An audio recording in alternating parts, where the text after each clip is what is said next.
ආයුබෝවන් තෙරුවන් සරණයි. අදත් උතුම් පුන් පොහෝ දවසේ ඔබ රැඳෙන්නේ ධම්ම දායාද වැඩසටහන සමග. නාවල කොස්වත්තේ පිහිටි ඔපියුලන්ට් රිවර් පේස් හෝටල් පරිශ්‍රයේ බොහොම සුන්දර වටපිටාවක නිස්කලංක වටපිටාවක ඉදිවුණු බුද්ධ මන්දිරය සහ බෝධීන් වහන්සේ අභියස සිටගෙනෙන මේ ධර්ම දේශනා මාලාව ඉතාමත් විශේෂයි. සිය වාණිජ්‍ය අරමුණු පසෙකලා කරන මේ වැඩසටහන නිසාවෙන් අද මේ ආශ්‍රිතව ජීවත් වන ඒ වගේම මේ කලාපයේ ජීවත් වන බොහෝ පිරිසකටත් ධර්ම පිපාසය සංසිඳවා ගන්නට අවස්ථාවක් උදා වී තිබෙනවා. ඔපියුලන්ට් ආයතනයේ අධිපති අතුල ප්‍රියංකර හෙට්ටිආරච්චි මහතාගේ සංකල්පයක් අනුව ඔපියුලන්ට් ආයතනයේ බෞද්ධ සංගමය විසින් සෑම මාසකම මේ පින්කම සංවිධානය කරනු ලබනවා.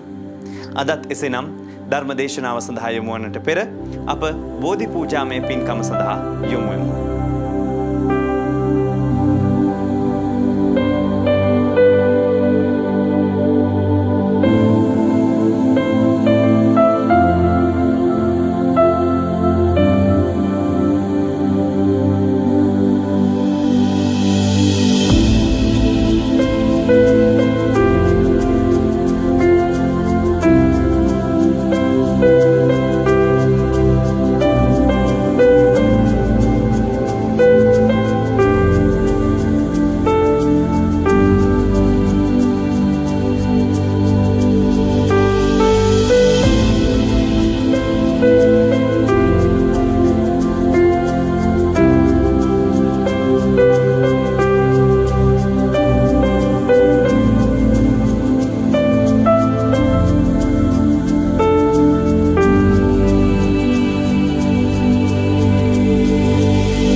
මේ උදාරෝ පුණ්‍ය ක්‍රියාව ඊ타ම සද්භාවයෙන් සිද්ධ කරනු ලබන්නේ ඔපියුලන්ට් අධිපති තුමන් ප්‍රියංකර හෙට්ටිආරච්චි මහත්මයා එවැගේම මේ ඔපියුලන්ට් ආයතනයේ බෞද්ධ සංගමය මගින් ඊ타ත්ම සදහැයෙන් මේ බෞද්ධ සංගමය ධර්මානුශාසනා සංවිධානය කරමින් අපේ රටේ කීර්තිමත් විවිධ දේශකයාණන් වහන්සේලා වැඩමවලා සදැහැති ඔබ හැමදෙනාටම ධර්ම ශ්‍රවණය කිරීමට අවස්ථාව සලසා දෙමින් කටයුතු කරනු ලබනවා. ඒ ධර්මදේශනා මාලාවේහි 44 වන ධර්මානුශාසනාවයි අද දවසේ මේ විදිහට ආරම්භ කරනු ලබන්නේ ඔබ ශ්‍රවණය කිරීම සඳහා බොහෝම සදහැයෙන් ගෞරවයෙන් සූදානම් වන්නේ. අද ධර්මානුශාසනාවේ විශේෂත්වය තමයි ඔපියුලන්ට් ආයතනයේ අධිපතිතුමන් එවැගේම බෞද්ධ සංගමය බොහෝම ගෞරවයෙන් බලාපොරොත්තු වෙනවා අපවත් වී වදාළ නාවල චන්දවිමල මහා ස්වාමීන්ද්‍රයාණන් වහන්සේට පරලොවින් පුණ්‍යානුමෝදනා කිරීමට උන්වහන්සේගේ භවගාමී ජීවිතය සැපවත් කිරීම සඳහා පින් අනුමෝදන් කිරීමට අද දවසේ මේ උතුම් පින්කමේදී බොහෝම ශ්‍රද්ධාවෙන් ගෞරවයෙන් බලාපොරොත්තු වෙන බව සිහිපත් කරලා තිබෙනවා. ප්‍රියංකර හෙට්ටිආරච්චි මැතිතුමා ඊ타ම ශ්‍රද්ධාවෙන් බෞද්ධ සංගමයේ සංවිධානය කරන මේ ධර්මානුශාසනා ශ්‍රවණී කිරීම සඳහා සහභාගී වීම බෞද්ධ සංගමේ සියලුම දෙනාට ලොකු ශක්තියක් ලොකු හයියක් බවට පත් වෙලා තියෙනවා. ඒ බව අපි තාමත්ම සතුටින් සිහිපත් කරමින් ඔබෙත් මගේ තථාගත ලෞතර බුදුරජාණන් වහන්සේ අපට දේශනා කළ දහම් කරුණක් කෙරෙහි අපේ මතකය අපේ අවධානය යොමු කරන්නටයි මේ වෙලාවේ බොහෝම ගෞරවයෙන් බලාපොරොත්තු වන්නේ. පින්තුනි, මම අද ධර්මානුශාසනාව සඳහා මාතෘකාව හැටියට තෝරාගත් ගාථා ධර්මය අපේ ධම්මපදය කියන උතුම් ග්‍රන්ථයට ඇතුළත් ගාථා පාඨයක්. මේක ධර්ම ශ්‍රවණය කරන අපේ අම්මලා අප්පච්චිලා දුවලා පුතාලා ඇතුළු හැම දිනාටම බොහෝ විට කටපාඩමේ තියෙන ගාථා ධර්මයක්. දහම් පාසල් පොත්වල ඒ වගේම අපේ පාසල් පොත්වල මේ ගාථාව නිරන්තරයෙන් සඳහන් කරලා තිබෙනවා. අපට අහන්න හම්බ වෙනවා. ධර්මානුශාසනා හැටියටද අපට අහන්න හම්බ වෙනවා.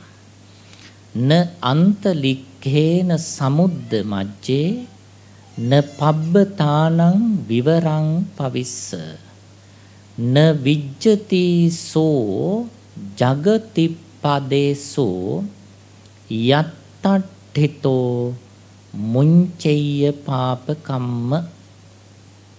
බුදුරජාණන් වහන්සේ මේ දේශනා කරන ගාථා ධර්මය. පින්නතුනේ, අපේ බුදුහාමුදුරුවෝ මේ ධර්මානුශාසනාව පවත්වන්නේ හේතු කාරණා කීපයක් පදනම් කරගෙන. බුදුහාමුදුරුවෝ සවැත් නුවර ජේතවනාරාම පන්සලේ වැඩ ඉන්න අවස්ථාවක බුදුහාමුදුරුවෝ ගාවට එක භික්ෂූන් වහන්සේ නමක් වඩිනවා. මේ හාමුදුරුවෝ අපේ බුදුරජාණන් වහන්සේට උන්වහන්සේ දැක්ක පණිවිඩයක් සිහිපත් කරනවා. මේ හාමුදුරුවෝ ඇතුළු තව හාමුදුරුවෝ කීප දෙනෙක් ඊටාම දුප්පත් ගමක පිණ්ඩපාතේ වඩිනවා. දිලිඳු ගමක්.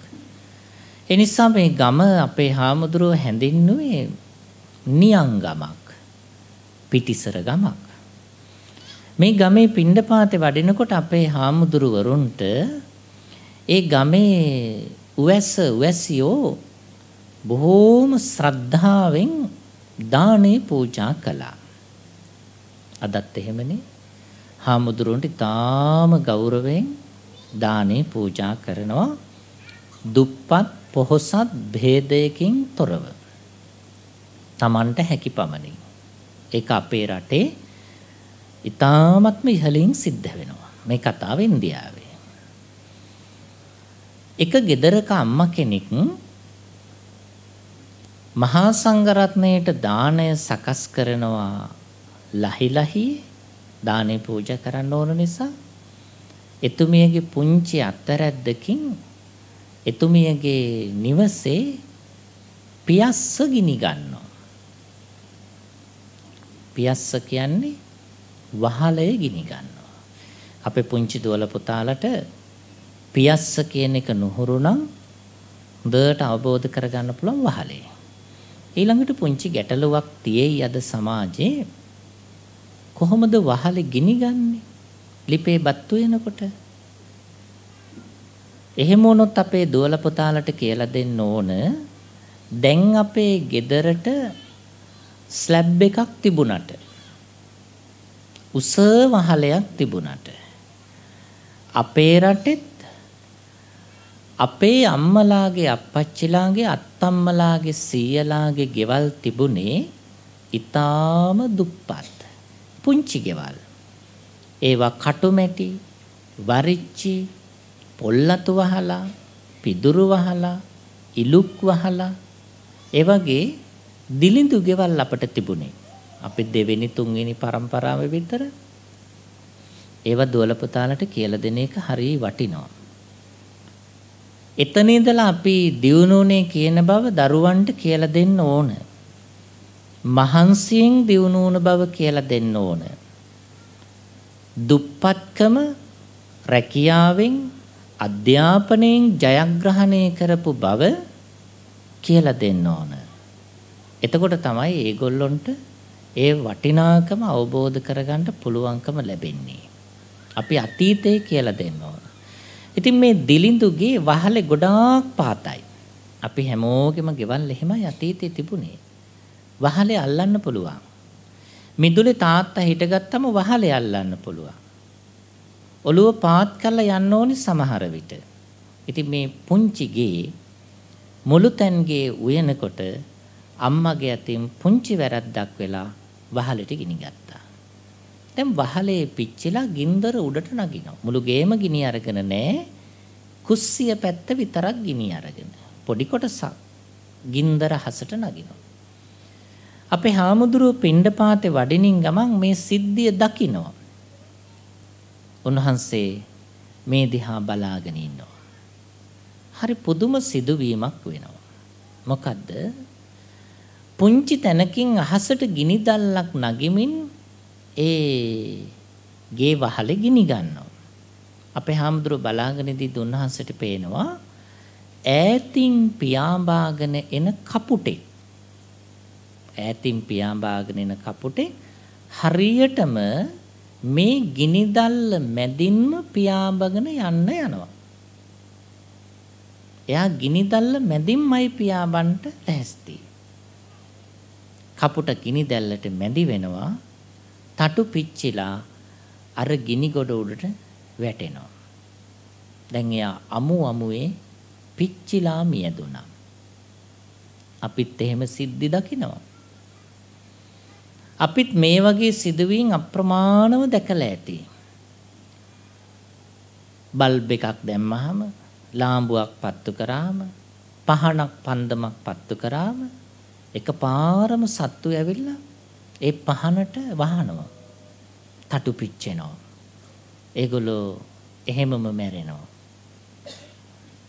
බල්බ් එකක් දැල්ලුවාම ඒ ආලෝකයට ඇවිල්ලා ඒගොල්ලෝ පිච්චිලා මැරෙනවා. දැන් අර කපුටා එහෙම විනාශ වෙනවා. අපේ හාමුදුරුවෝ මේකට උත්තරයක් හොයන්න බුදුහාමුදුරුවෝ ගාවට වටිනවා. බුදුහාමුදුරුවෝ ගාවට වැඩමවලා උන්වහන්සේ බුදුහාමුදුරන්ගෙන් අහනවා ස්වාමීනි භාග්‍යවතුන් වහන්සේ මෙන්න මේ වගේ සිදුවීමක් මම දැක්කා. බුදුහාමුදුරනේ ඒක පුදුම සිදුවීමක්. මේ සතාට අහස ඉඩ තියද්දිත් එයා ඒ ගින්දර මැදින්ම පියෑඹුවේ. අනේ බුදුහාමුදුරනේ ඇයි මේ වගේ සිදුවීම් සිද්ධ වෙන්නේ ඇයි? බුදුහාමුදුරුවෝ අපේ හාමුදුරන්ට පිළිතුරක් දෙනවා. බුදුහාමුදුරුවෝ බුද්ධ ඥාණයෙන් ලෝකේ දිහා බලලා උන්වහන්සේ දේශනා කරනවා මහණෙනි මේ කපුටා ඔබ දැක්ක කපුටා මීට පෙර ආත්ම භාවයක මනුෂ්‍ය ආත්මේ උත්පත්තිය ලැබලා හිටියා. මේ කපුටා පෙර ආත්මික මිනිස්සෙක්. එයා මනුෂ්‍යාත්මෙ ඉපදෙලා හිටියා. එයාගේ රැකියාව උනේ මහණෙනි ගවයන් බලා ගන්න එක. එයාගේ රස්සාව හරක් බලා ගන්නවා ගවයා. හොඳ දක්ෂ ගව පට්ටියක් ඒ මිනිස්සයාට හිටියා. තැනැත්තට හිටියා. මහණෙනි ගව පට්ටියේ හිටියා එක ගවයෙක්. එයා හරිම කම්මැලි. ගොඩාක් කම්මැලි. කිසිම වැඩක් කරන්නේ නැහැ. එයාගේ විශේෂත්වය තමයි දෙන සියලුම කෑම කනවා හොඳට නිදියනවා. කනවා නිදියනවා. හරකෙක් වෙන කිසිම වැඩක් කරන්නේ නැහැ. ඒ දා හිටිය හරකෙක්. අපේ මනුස්ස ලෝකෙත් මිනිස්සුත් ඉන්න ඔය වගේ. කිසි වැඩක් කරන්නේ නැහැ. කිසි වැඩක් කරන්නේ. අම්මා අප්පච්චි එහෙම බනිනවා එතකොට. අනේ පුතේ.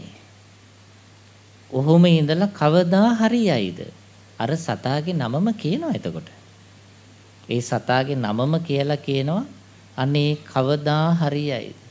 මොනවා අනාගතේ වෙයිද? ඔහොම ඉඳලා පුළුවන්ද? කොයි වෙලේ බැලුවත් නිදි. උදේවරුවෙත් නිදිනවා. හවස්වරුවෙත් නිදිනවා. රාත්‍රියෙත් නිදිනවා. අම්මලාට අප්පච්චිලාට පේනවා ඒ ජීවිතවල ලොකු අනතුරක්. අපේ කතාවේ ඉන්නේ හරකෙක්. මේ හරකා වැඩක් නැහැ. මේ මිනිස්සයා කල්පනා කරා මේ සතාට කන්ට දෙන එකේ තේරුමක් නැහැ. වැඩ කරන්නේ නැහනේ. අනිත් සත්තු සියලු වැඩ කරනවා. හාන්න ඒ වගේ වැඩවලට ගත්ත හැකි. ඒ නිසා මෙයා මොකද කළේ? පිදුරු ගොඩක් එකතු කරගෙන ආවා. පිදුරු ගොඩක් අරගෙන ඇවිල්ලා අර සතා නිදියගෙන ඉඳිද්දී ඇඟ උඩට පිදුරු ටික දාලා එයා හරි කේන්තියෙන් මේ වැඩේ කරන්නේ මේ සතා වැඩක් නැති හන්දා පිදුරු ඇඟ උඩ ගොඩ ගහලා පන පිටින්ම අර පිදුරු ගොඩට ගිනි තිබ්බා. ගිනි තියලා කිව්වා සදාකාලිකවම හොඳට නිදන්න කියලා. දැන් මේ සතා පිච්චිලා මැරුණා. යා පිච්චිලා මැරුණා. අමුවෙන්ම පිච්චුණා. බුදුහාමුදුරෝ දේශනා කරනවා මේ සතා පුච්චලා මැරුව මේ තැනැත්තා ඒ භවයේ හොඳට හිටියා. අනිත් සත්තු පාවිච්චි කරලා වැඩ කරලා හොඳට හිටියා. එයා කාලයාගේ අවෑමෙන් මැරුණා.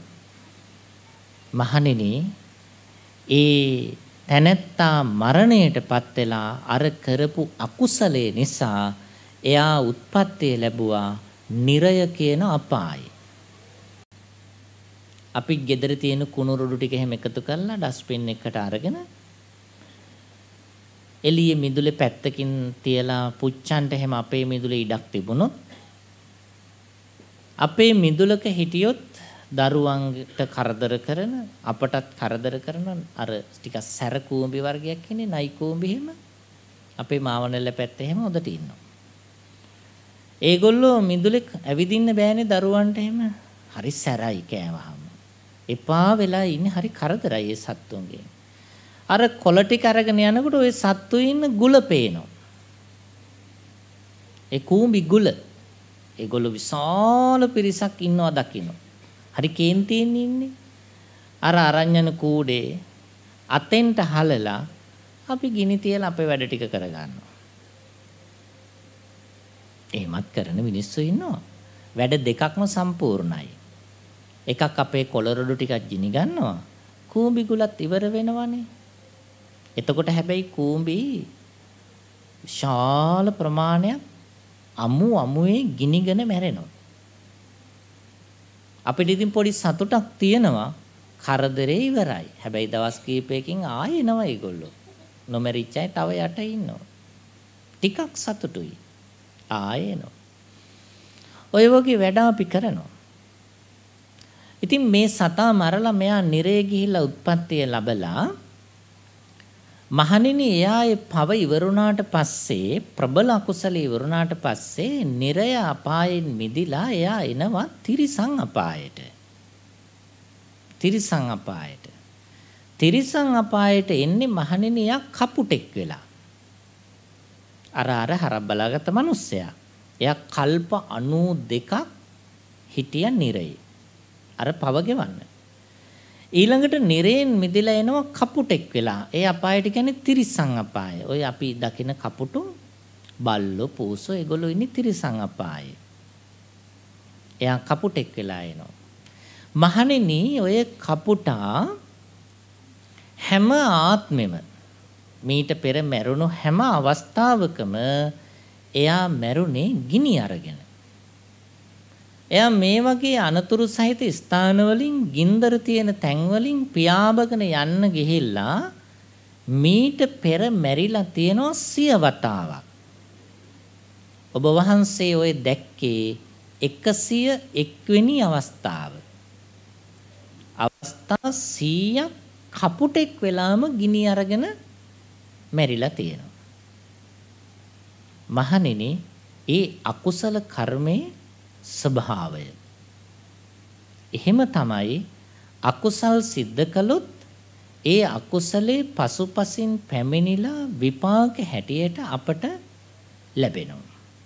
බුදුහාමුදුරුවෝ එක තැනකදී දේශනා කළා යම්කිසි කෙනෙක් කුසලයක් හෝ අකුසලයක් හෝ සිද්ධ කරාම ඊට ලැබෙන විපාකය එකට අවම සංඛ්‍යාව 500යි කියලා. එකට 500ක්. ඒ කියන්නේ අපි කරන අකුසල ක්‍රියාවට විපාක අවම 500ක් අවමය හම්බ වෙනවා. උපරිම ඊට වඩා විශාල ප්‍රමාණයකින් අපට හම්බ වෙන්න පුළුවන්. නිසා අපිට අපි කරන ක්‍රියා පිළිබඳව බොහොම කල්පනාවෙන් කටයුතු කරන්න ඕන. ඒවට අපට විපාක විඳින්න සිද්ධ වෙන නිසා. දැන් මේ කුරුල්ලා හිටියේ අහසේ. බලන්නකෝ අහස කොච්චර ඉඩ තිබුණත් එයාට අහසේ පියාඹද්දි වුණත් අර පුංචි ගිනි දැල්ලකට අහු වෙලා මැරෙන්න සිද්ධ වුණේ එයා කරලා තියෙන අකුසල කර්මවල ස්වභාවයට අනුව. මනුෂ්‍ය ලෝකයට අපි එනකොට කාරණා කීපයක් අරගෙන එනවා. අපි උපදිනකොට පුංචි දරුවෙක් හැටියට මේ මනුෂ්‍ය ලෝකෙ උපදිනකොට එකක් තමයි මිනිසෙකුට මිනිස්සෙකුට අවශ්‍ය කරන අංගපසංග රූප සම්පත්‍ය අරගෙන උපදිනවා. අපේ ඇඟවල් මිනිස්සෙකුට හුරු හැඩ තියෙන ඇඟවල්. මනුස්ස ලෝකෙට මිනිස්සු උපදින්නේ එහෙම. අම්මලාගේ කුසෙන් කියන්නේ මිනිස් අම්මලාගේ කුසෙන් උපදින දරුවෝ මිනිස් හැඩරුව ඇතිව උපදිනවා. සාමාන්‍ය දෙයක් නේ. ඒක එක ක්‍රමයක්. එකක්. උපදිනකොට ගේන එක දෙයක්. ආයි ගේනවා අම්මගේ පැත්තේ තියෙන ආරමය ලක්ෂණ. ආරමය ඥානමය ලක්ෂණ අම්මගේ පැත්තේ. ඔන්න අපි උපදිනකොට ගේනේ. ආයි අපි ගේනවා තාත්තගේ පැත්තේ ආරමය සහ ඥානමය ලක්ෂණ. මටත් තියෙනවා ඔබටත් තියෙනවා. ටිකක් ආපස්සට හැරිලා කල්පනා කරලා බැලුවොත් අපේ ඇඟේ හැඩ සමහර විට අපි අම්මා වගේ. සමහර විට අපි තාත්තා වගේ. සමහර ගෑනු ළමයි තාත්තා වගේ. සමහර පිරිමි ළමයි අම්මා වගේ. හැබැයි යාට ගෑනු ළමයෙකුට හුරු ගෑනු ඇඟක්. පිරිමි ළමයෙකුට හුරු පිරිමි ඇඟක්. ඒත් ඒ ඇතුලෙන් පේනවා අම්මා වගේ තාත්තා වගේ. ඕගොල්ලන්ට කියනවා ඔය අම්මා වගේ. ඔයා දැක්කහම අම්මා තමයි අපට මතක් වෙන්නේ. අම්මා එහෙමම තාත්තා එහෙමම එහෙම කියලාත් අපි කියනවා. වගේමයි. ඒ ලක්ෂණ දෙක අපි අරන් යනවා. ඊළඟසේ හතරවෙනි ලක්ෂණය හැටියට අපි ගේන්නේ අපි කරන ලද පින් සහ පව්. ඒවත් අපි අරන් එනවා. එතකොට අපි මිනිස්සෙකුට හුරු අංගපසංග ගේනවා. අම්මගෙන් ඥානමය ලක්ෂණ ගේනවා. තාත්තගෙන් ඥානමය ලක්ෂණ ගේනවා. ඊට පස්සේ අපි කරලා තියෙන කුසල් අකුසල් අරගෙන එනවා. එහෙමත් එනවා. දැන් අම්මට තියෙන ලෙඩ දුවට පුතාටත් හැදෙනවා. සමහර ලෙඩ වර්ග අම්මගෙන් ගෙනල්ලා තියෙන. සමහර අප්පච්චිට තියෙන ලෙඩ දුවට පුතාට හැදෙනවා. සමහර ලෙඩ ඒවා තාත්තගෙන් ගෙනල්ලා තියෙන. ඒවා අපි එහෙම අරගෙන උපදිනවා. හැඩරුව වගේම ලෙඩක් ගේනවා. ඊළඟට ගේන විශේෂ දේ තමයි පව්පින් කුසල් අකුසල්. ඔය කුසල් අකුසල් ගොඩේ තමයි අපේ බුද්ධිය තියෙන්නේ. අපේ නුවණ තියෙන්නේ කුසල් අකුසල් ගොඩේ. අපට හොඳ බුද්ධියක් ලැබෙන්නේ ඊට ගැළපෙන පින් කරලා තිබුණා. අර නැවත නැවත උත්පත්තිය ලැබෙනකොට අපි කියමු සුනකෙක් කියලා උපදිනවා කියලා. නැත්තම් ගවයෙක් වෙලා. ගවයා උපදින්නේ ගවයාට ගැළපෙන ඇඟක් ඇතුව. අපි වගේමයි. ගවයාට අයිති ඇඟක්. ඊළඟට මවගේ ආරය පියාගේ ආරය. එළ පැටව මීහර පැටව බලන්නකො අම්මගේ පාටමයි. සමහර වෙලාවට තාත්තගේ පාටත් කලවම් වෙලා තියෙනවා. පුල්ලි පුල්ලි. ටිකක් රතු පාටයි, ටිකක් දුඹුරු පාටයි, ටිකක් කළු පාටයි. තාත්තගේ පාට. අම්මගේ පාට. අම්මා තනි දුඹුරු. ඒ වුණාට පැට වගේ කළු ටිකකුත් තියෙනවා. තාත්තගෙන් ආපු කළු දෙන්නකින්ම ඇවිල්ලා. ඒ හිම එනවා ඒගොල්ලොන්ට. ඊට පස්සේ ඒගොල්ලොන්ටත් එනවා සංසාරේ කරලා තියෙන පුරුදු පුහුණු කරපු දේවල් එනවා. ඒව තමයි මේ කපුටටත් ආවේ. එහෙම මේ ලෝකේ හැමෝටම ඔය කියන ලක්ෂණ හතරම එනවා. ඒ ලක්ෂණ හතර හොඳට මතක තියාගන්න ඕන ගොඩාක් වැදගත්. ඊළඟට අපේ බුදුහාඳුර මතක් කළා මේ 101 වෙනි වතාවටත් මේ සතා පිච්චිලා මැරුණේ කරන ලද අකුසල කර්මයේ විපාකයක් හැටියට. අහසේ හිටියත් විපාක දුන්නා. න අන්තලික්කේන න අන්තලික්කේ අහසේ හිටියත් විපාකය හම්බ වෙනවා. අහසේ හිටියත්. ඊළඟට දවසක් බුදුහාමුදුරුවෝ ගාවට තවත් භික්ෂූන් වහන්සේ නමක් ඇවිල්ලා ලස්සන ප්‍රවෘත්තියක් මතක් කළා. උන්වහන්සේ ඇතුළු තව හාමුදුරුවරු කීප නමකුත් මිනිස්සු ටිකකුත් මුහුදෙන් ගමනක් යනවා පුංචි නැවක. පුංචි නැවක ගමනක් යනවා එගොඩ වෙන්න යනවා. අපි කියමු දූපතකට නැත්නම් රටකට යන්න යනවා. මේ යනකොට බොහෝම නිරුපද්‍රිත ප්‍රදේශයක් පහුවෙලා යනවා. කිසිම අනතුරක් උවදුරක් නැවකට සිද්ධ නොවන ආරක්ෂිත කලාපයකින් යනකොට උවදුරු නැති හරියකින් යනකොට මේ නැව ටික ටික මූදුපත් වෙන්න පටන් ගත්තා. ගිලීගෙන යන්න ලැස්ති. වහාම නැව් කපිතාන්වරයා නැවේ ඉන්න හැම දෙනාටම කියනවා නැව අනතුරකට ලක්වමින් පවතිනවා. නැව ගිලෙන්න වගේ ඕගොල්ලෝ පුළුවන් හැටියට මොහොතට පැනලා ජීවිත බේර ගන්න සූදානම් වෙන්න. දැන් ඉන්නේ මොහොත මැද. මේ නැවේ ඉන්න බුද්ධිමත් මිනිස්සේ. ඊටාම බුද්ධිමත්. එයා කල්පනා කරා එහෙම වෙන්න බෑනේ. මේ හරියදී නැවකට එහෙම අනතුරක් වෙන්න බෑනේ. එයාගේ බුද්ධියට දැනුණා මෙහෙම දෙයක්. මේ නැවේ කවුරු හරි ඉන්නවා කාලකන්ණි කෙනෙක්. ඒ නිසයි මේ නැව ගිලෙන්නේ. කාලකන්ණි කෙනෙක් ඉන්නවා. ඒ කියන්නේ පව්කාරයෙක්. ජලයේ ගිලී මියදෙන්න සුදුසු පව් කරපු කෙනෙක් මේ නැවේ ඉන්නවා. ඒ නිසයි මේ නැව දැන් ගිලෙන්න ලැහැස්ති. පව්කාරයා හොයාගත්තා නම් එයා මොහොතට දැම්මනම් මේ නැව ගිලෙන්නේ නැහැ. මේ බුද්ධිමතාගේ තීරණය. දැන් ඒ නැවේ අපි උපකල්පනය කරමු ඉන්න ගාන නම් අටුවාවේ තිබුණේ නැහැ. අපි හිතමු නිකන් ඒ නැවේ ඉන්නේ 30යි කියලා. මේ 30 දෙනාගෙන් එක්කෙනෙක්නේ කවුරු හරි ඉන්නේ ජලයේ ගිලී මියදෙන පව කරලා. එයාටනේ කාලකන්ණියා කියලා කිව්වේ. දැන් ඇහුවොත් කියයිද මේ නැවේ ඉන්න 30 දෙනාගෙන් කවුද කාලකන්ණියා කියලා? කිසිම කෙනෙක් කියන්නේ නැහැ. ඒකට එක හේතුවක් තමයි මම කාලකන්ණී බව මම දන්නේ නැති නිසා. එහෙම දන්නේ නැහැ. අපි දන්නේ නැහැ.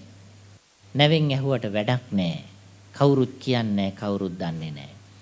දැන් කාලකන්ණියා හොයන්න ඕන. මේ බුද්ධිමතා තීරණයක් කළා අපි කුසපත්ත දෙමු. දැන් මේ කොළ ටික අරගෙන තුණ්ඩු උඩ දානවා ඔක්කොටම අහුල ගන්න කියනවා. එක්කෙනෙකුට අනිවාර්යයෙන්ම අර කොළේ අහු වෙනවනේ. පළවෙනි වතාවේ දිග ඇරලා බැලුවා. කාලකන්ණී කියන කොලේ හම්බ වුණා එක රූමත් තරුණ ගෑනු ළමයෙකුට. මේ ගෑනු ළමයා නැව් කපිතාන්ගේ බිරිඳ. දැන් ඉතින් එයා මහමුදට දාන්න බෑ. ඇයි? දැම්මොත් ඔක්කොලාම මුහුදුබත් වුණා වගේ තමයි. නැව් කපිතාන් ඉතින් ඊළඟ තීරණය ගනීනේ. එයා මුහුදට දාන්න බෑ. දැන් කරන්න දෙයක් නැහැ. ඊට පස්සේ අර බුද්ධිමතා කියනොත් නෑ. අපි තවත් සැරයක් මේ විදිහට කුසපත් ඇදලා බලමු. දෙවෙනි සැරෙත් බලමුකෝ. ඊට පස්සේ දෙවෙනි සැරෙත් ඒ විදිහටම කළා. අනේ හරි පුදුමයි. දෙවෙනි සැරෙත් කාලකන්ණී කියන කොලේ එයාටමයි හම්බ වෙන්නේ. හරි පුදුමයි. ඒත් මෙයා මොහොතට දාන්න බෑ. ඇයි? ප්‍රධාන කපිතාන්ගේ බිරිඳ. භද්‍ර යෞවනේන රූමත් තරුණ බිරිඳක්. ඒවත් බලපාන බලන්නකො කර්මවලට.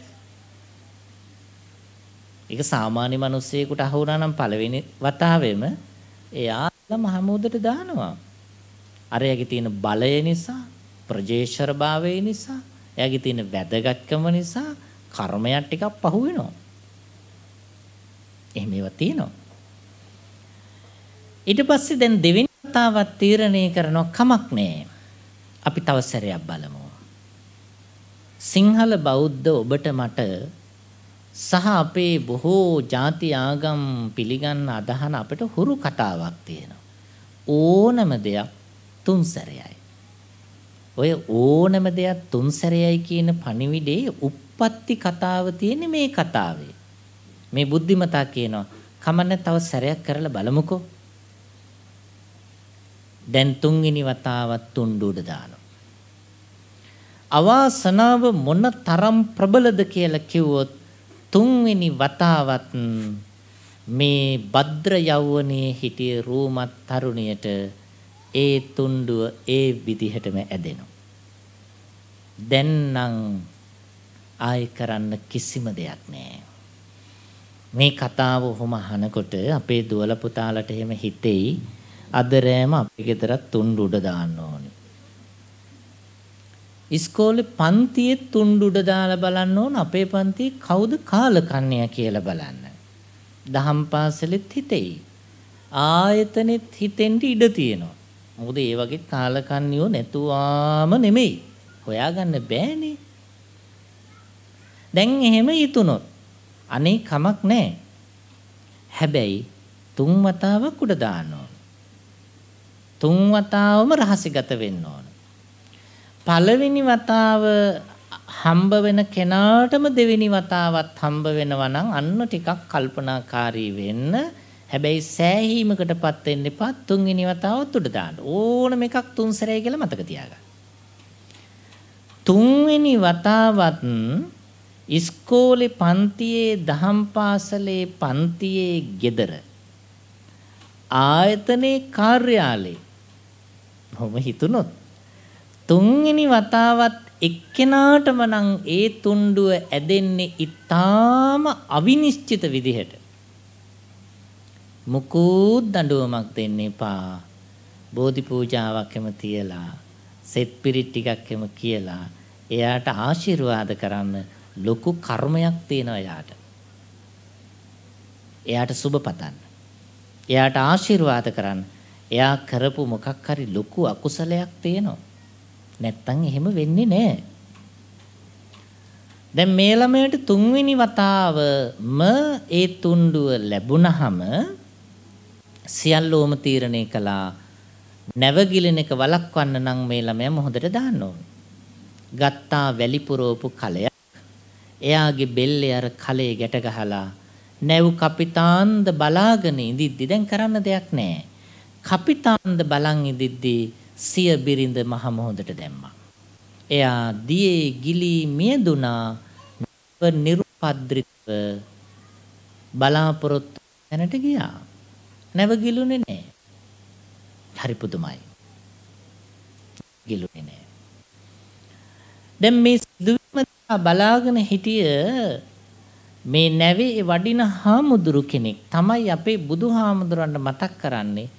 ඒ තරුණ ළමයාටම ඒ අර කාලකන්ණි කියන කුසපත අවස්ථා තුනම ඇදුනේ කොහොමද?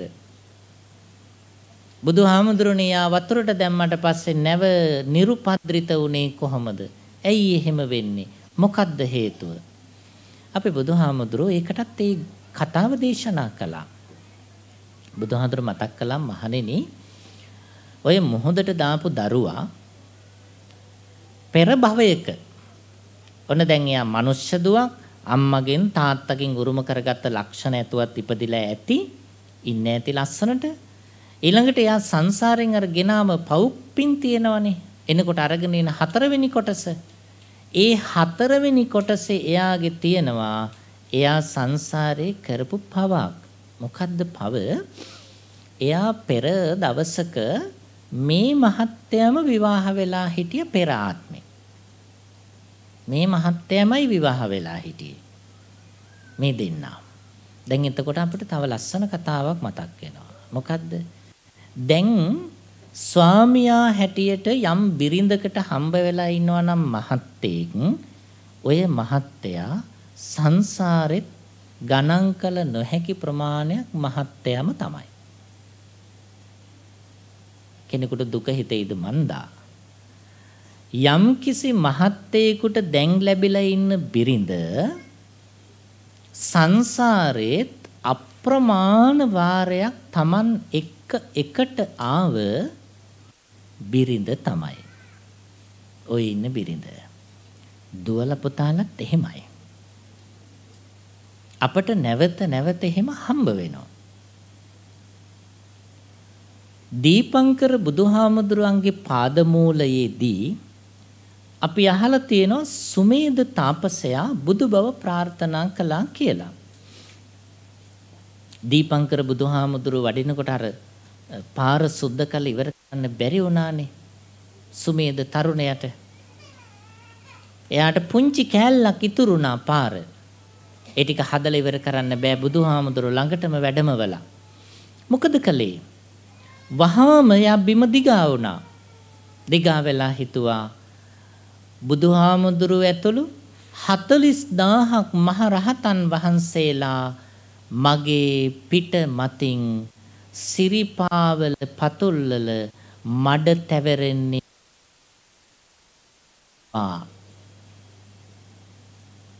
මේ ඉනෙන් මට කවදාක හරි ඔබ වහන්සේට වගේ බුදු බව ලැබේවා කියලා මෙයාර මඩගුරේ දිගා වුණා. දැන් එයාගේ ඇඟට උඩින් බුදුහාමුදුරුවෝ එහා පැත්තට වැඩියා. මහරහතන් වහන්සේලා 40000ක් ඇඟට උඩින් එහා පැත්තට වැඩියා. සංකීර්ණ වැඩක්.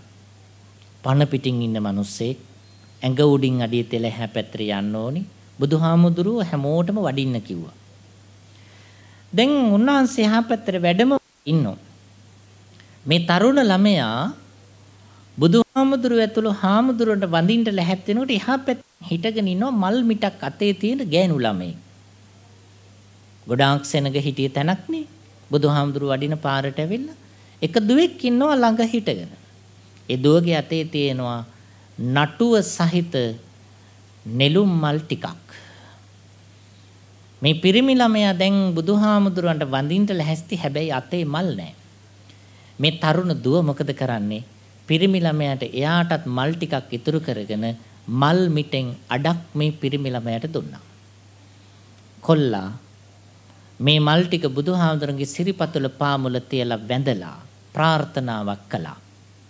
බුදුහාමුදුරනේ මට මේ කල උදාර පිනෙන් ඔබ වහන්සේට වගේ කවදාක හරි බුදුහාමුදුරු කෙනෙක් වෙන්න වාසනාව ලැබේවා කියලා මේ තරුණයා ප්‍රාර්ථනා කළා.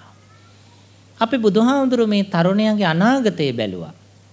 බලනකොට පේනවා අනාගතයේ මේ කුමාරයාට බුදු වෙන්න පුළුවන්. බුදුහාමුදුරුවෝ 40000ක් මහරහතන් වහන්සේලාට ඇහෙන්න ඒ අවස්ථාවට රැස් වෙලා හිටිය හැම දිනාටම ඇහෙන්න බුදුහාමුදුරුවෝ ශ්‍රී මුඛයෙන් ප්‍රථම නියත විවරණය දේශනා කරලා මතක් කළා මේ ඉන්න සුමේද නම් තරුණ තාපස කුමාරයාට අනාගතේ සිද්ධාර්ථ ගෞතම නමින් සම්මා සම්බුද්ධත්වයට පත් වෙන්න පුළුවන් කියලා බුදුහාමුදුරෝ දේශනා කළා. කුමාරයා සතුටු වුණා. එහා පැත්තේ ඉන්න මල් මිටෙන් අඩක් දුන්න තරුණ ගෑනු ළමයා. එයා මේ මල් මිට බුදුහාමුදුරන්ගේ සිරිපතුල ළඟ තියලා ප්‍රාර්ථනාවක් කළා. බුදුහාමුදුරුවනි, මේ සුමේද තාපසතුමා ඔබ වහන්සේ දේශනා කරපු විදිහට කවදාක හරි සම්මා සම්බුද්ධත්වයට පත් වෙන දවස දක්වාම සසර පුරාවටම බුදුහාමුදුරුවනේ මට මේ පිරිමි ළමයාගේ බිරිඳ වීමේ වාසනාව ලැබේවා කියලා මේ ළමයා ප්‍රාර්ථනා කළා. අපේ බුදුහාමුදුරුවෝ ඒ ප්‍රවෘත්තියත් බලන් ඉඳලා දේශනා කළා මේ ගෑනු ළමයාට ඒ පින ලැබෙනවා කියලා. පිරිමි ළමයා ප්‍රාර්ථනා කළා මහා පිංකමක් කරලා බුදුහාන්ට වන්දනා කළා. සුමේද තාපසයා විරුද්ධ වුණා. සුමේද තාපසතුමා මේ ගෑනු ළමයාට කතා කරලා කියනවා පින්වත් නැගණිය මම ඔබේ යෝජනාවට කැමති නෑ. මොකද හේතුව? එහෙම වුණොත් බුදු වෙන ආත්ම භාවයේ දක්වා ඔබ මගේ බුද්ධත්වයට උපස්ථාන කරමින් උදව් කරමින් පාරමී පුරන්ට අවශ්‍ය කරන සියලු පහසුකම් මට සලසා දෙමින් ඔබ මාත් එක්ක සසර පුරාවට ගමන් කළත් නැගණියනි මට බුදු වෙන ආත්මේ ඔබව තනි කරලා ගිහිගෙන් යන්න සිද්ධ වෙනවා.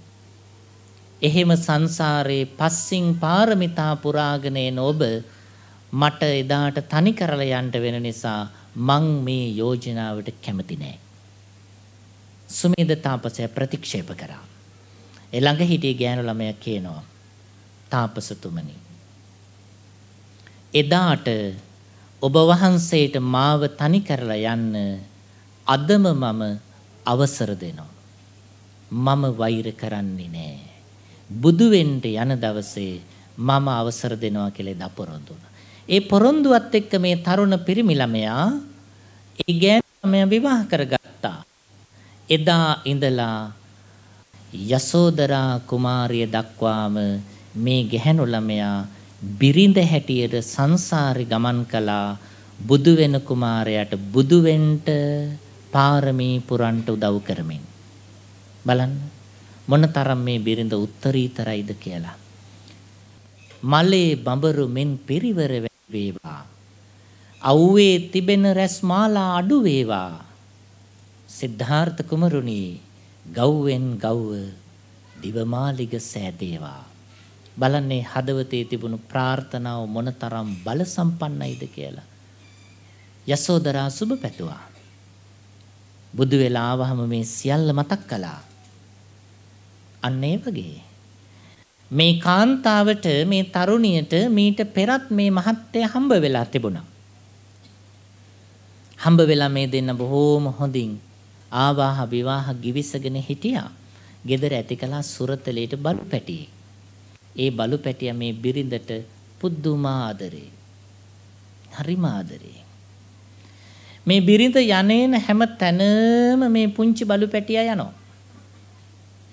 බුදුහාඳුර බණ කතාව දේශනා කළා කියන මහණෙනි ওই බලු පැටියා ඇයි දන්නවද ওই නෝනට ඔච්චර ආදරේ? එදා ඔය ඉන්න බලු පැටියා ඊට ආත්ම 3කට පෙර. ඔය බලු පැටියා ඊට ආත්ම 3කට පෙර මෙයා විවාහ වෙලා හිටිය එක මහත්තයෙක්. එදා මීට ආත්ම 3කට පෙර මනුෂ්‍යාත්මේ ඉඳලා මේ ළමයාම විවාහ කරගෙන හිටියා. අනේ එයා කරපු පව් වලින් බලු වෙලා. ඒ නිසා තමයි මෙයා ගොඩක් ආදරේ. ඒ වුණාට හරි කරදරයි බලු පැටියෙක්නේ. මෙයා යන හැම තැනටම මේ බලු පැටියා එනවා. මොකද දන්නවද උනේ? ගමේ මිනිස්සු නමක් හැදුවා මේ කාන්තාවට. ඇයි හැම තැනටම බලු පැටියා එනවනේ? හැම තැනටම එනවා. ඒ නිසා ගම්මු මේ ගෑනු කෙනාට නමක් හැදුවා බලු වැඩි කියලා. ඉතින් ඈතින් එනකොට කියනවා බලු වැඩි එනවා. සාමාන්‍ය බලු ගෑණි වගේ. එහෙම නමක් දැම්මා. දැන් හැමෝම මේ කාන්තාව එනකොට කියනවා අන්න බලු වැඩි එනවා. අන්න බලු වැඩි එනවා. ඇයි බලු පැටියත් පස්සෙන් එනවා. මෙයාට මේක ලොකු කරදරයක්. පස්සෙන් එනවා හැමදාම. ඊට පස්සේ මේ කරදරෙන් අපහාසයෙන් ලැජ්ජාවෙන් ගැලවෙන්න මොකද කළේ? මෙයා තීරණය කළා මේ බලු පැටිය මරන්න ඕනි. එදා එයා ලැජ්ජාවෙන් ගැලවෙන්නට අපහාසයෙන් ගැලවෙන්නට මොකද කළේ? මේ බල්ලගේ බෙල්ලේ වැලි පුරවල කලයක් ගැට ගහලා ගඟට දැම්මා. අනේ බලු පැටියා මැරුණා.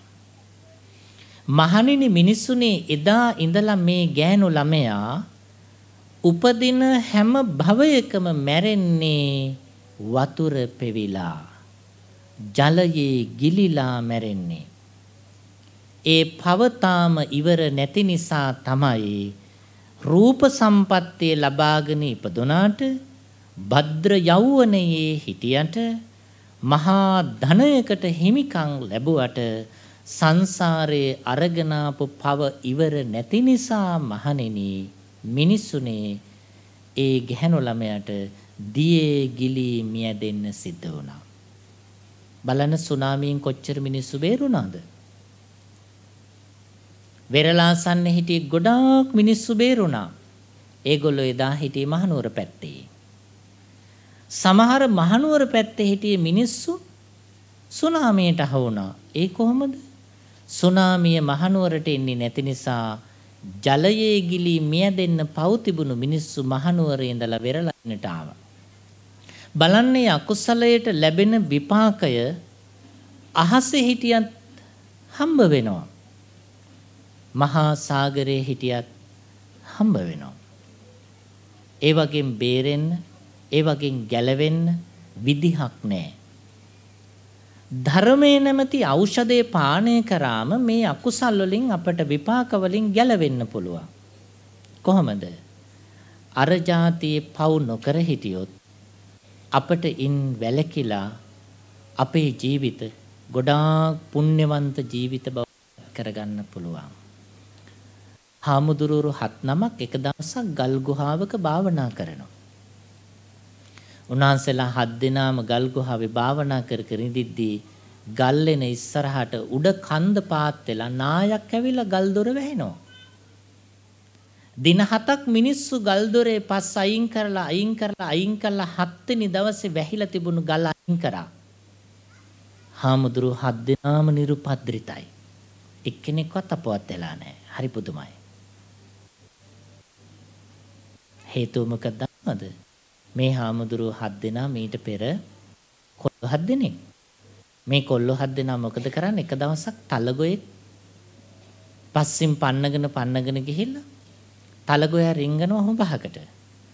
එයාලගේ කොලුකමට ගහකින් අත්තක් කඩාන කොළ ටික හූරලා හොඳ ගුලියක් හදලා අර හොඹහේ කට වහනවා. සෙල්ලමට වහලා යනවා යන්න. එයාලට අමතක වෙනවා. යනකොට ඒ කොළ ගුලිය ගලවලා යන්න අමතකුණා. ආයෙ මතක් වුණේ දවස් 7කින්.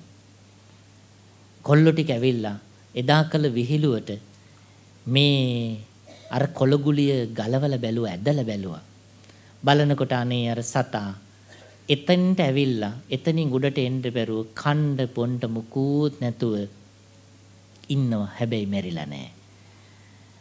එයා එළියට ඇවිල්ලා යන්න ගියා. බොහෝම අමාරුවෙන්. බුදුහාඳුර දේශනා කළා ඒගොල්ලේ සතා මැරුවේ නෑනේ. ඒ නිසා මේ පිරිමි ළමයි 7 දෙනා තමයි අර ගල්ලෙනේ හිර වුණේ. දවස් 7ක් සතා මැරුණේ නැති නිසා උන්වහන්සේලා මැරුණේ නෑ. බලන්නකෝ පිංගෙන හැටි. බලන්නකෝ පව් වෙන හැටි.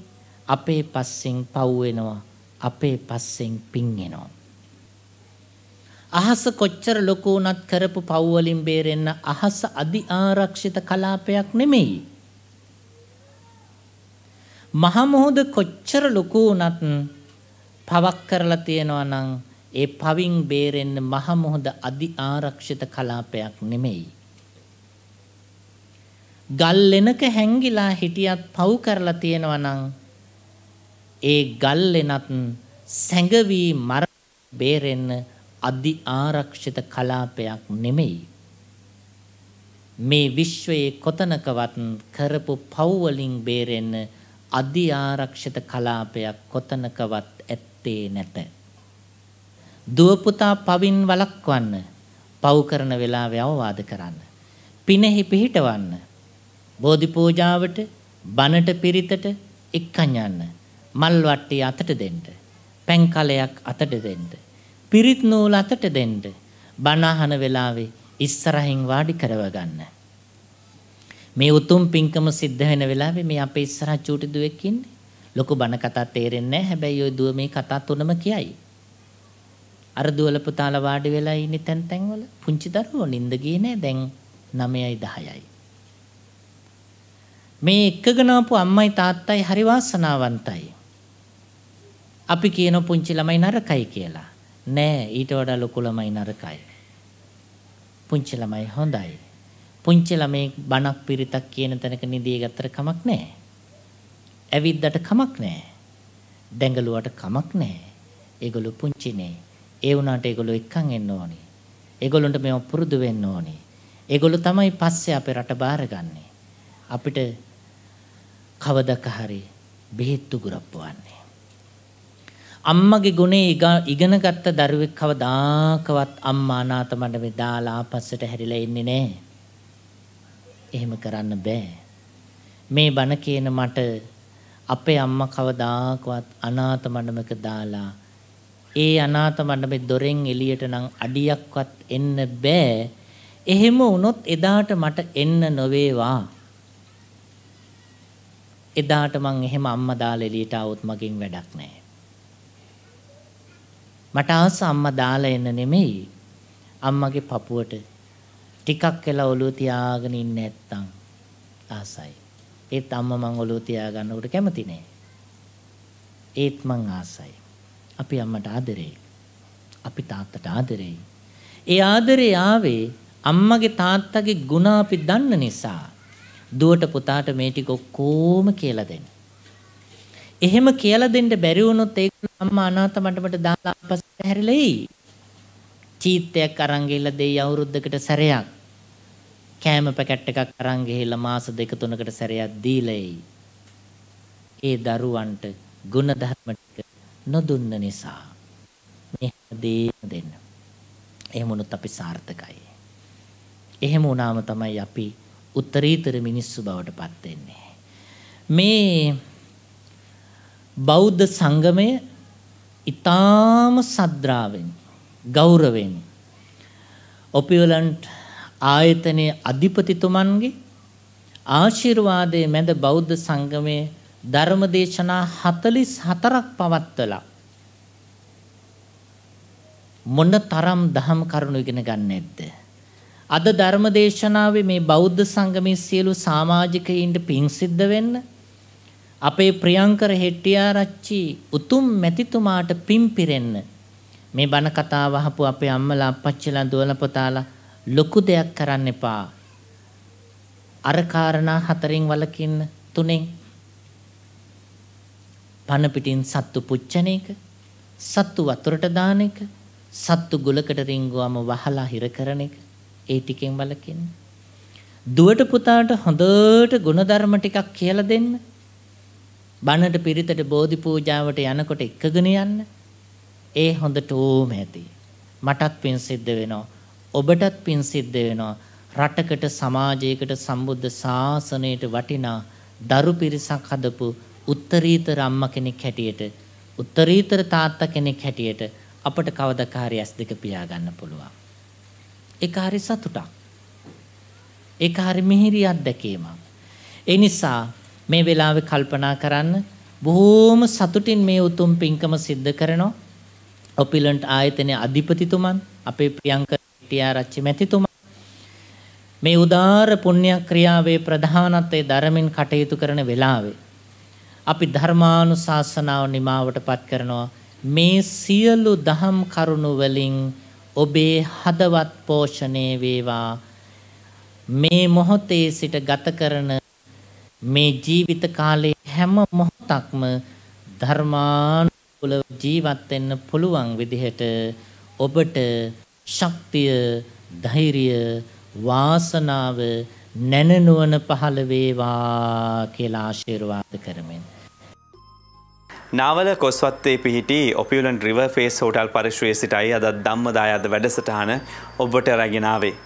ඔපියුලන්ට් ආයතනයේ අධිපති අතුල ප්‍රියංකර හෙට්ටිආරච්චි මහතාගේ සංකල්පයක් අනුව ඔපියුලන්ට් ආයතනයේ බෞද්ධ සංගමය විසින් සෑම මාසකම සංවිධානය කරන ලබන මේ පොහෝ දින දම් සාකච්ඡාව දම් දෙසුම් වැඩසටහනේ තවත් සුවිශේෂී අධ්‍යයනයක් මෙලෙසින් නිමාවට පත්වෙනවා.